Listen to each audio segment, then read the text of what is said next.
Welcome to our YouTube channel. In this video, we will guide you on how to delete a broadcast list without media on WhatsApp. Follow these steps for a clean and clutter-free chat experience. Let's get started. Step 1. Open WhatsApp on your Android device. Step 2. Once you're inside WhatsApp, find and tap on your broadcast list. This is the list of contacts that receive the same message from you. Step 3. At the top right of the screen, you'll see 3 dots. Tap on these dots to access more options. Step 4. From the Options menu, tap on Broadcast List Info. This will provide you with more details about the broadcast list.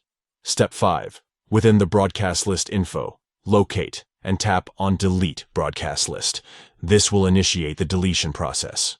Step 6. Next, you'll see an option that says, Also delete media received in this chat. Unmark this option if you want to keep the media files associated with the broadcast list. Step 7. Finally, tap on Delete to confirm and delete the broadcast list without media. That's it. You have successfully deleted a broadcast list without media on WhatsApp. We hope you found this guide helpful.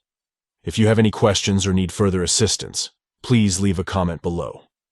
Don't forget to like this video and subscribe to our channel for more useful tutorials. Thank you for watching.